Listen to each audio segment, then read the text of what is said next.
What's up YouTube, Adam here, and in this video we are going to be doing a direct speed comparison between the brand new Motorola Moto G on the left hand side and the almost brand new Google Nexus 5 on the right hand side. Now I was going to leave this to a full comparison, but a lot of you guys have said to me, can you please do the performance comparison just so we can see the difference between these two phones in terms of their potential performance. So first up, let's have a look at the Geekbench score, and on the left hand side you can see the Motorola Moto G, only 1 gig of RAM and a 1.19 gigahertz processor, and on the right hand side 2 gigabytes of RAM on the Nexus 5 with a 2.27 gigahertz processor. So let's go ahead and run these benchmarks.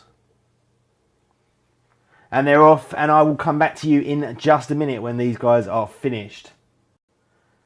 And the scores are in, and on the left hand side we have got the Moto G, which took almost 3 times as long as the Nexus 5 to finish the Geekbench, and the single core score comes in at 341 with a multi-core score of 1160. On the Nexus 5, a single core score of 917 with a multi-core score of 2702. Now, not quite 3 times the performance, but very, very close indeed. And that goes in time exactly with the amount of time it took for the Geekbench to finish. Now we're just going to do a benchmark on the graphics performance with GFX Bench, and I'll bring you those results in just a minute. And here we are with the GFX Bench benchmark for graphics, and I can tell you that the Nexus 5 was at least 3 times faster, probably actually about 4 or 5 times faster than the Moto G. Now let's just have a look at a couple of these scores. So the one at the top here on the Moto G, we got 316 frames at 5.6 frames per second.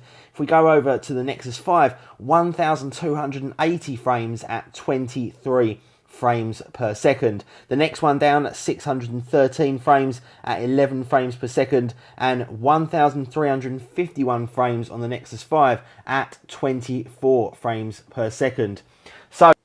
So in some scores, the Nexus 5 up to 3 times faster in both CPU performance and also GPU performance. Now the phone itself is not 3 times more expensive than the Moto G. It really is probably only about 30 to 40% more expensive, but which one is worth buying? I'll be bringing that to you in a later video. Anyway guys, that's all for now. Please do hit that like button, and I will see you in the next video. See ya.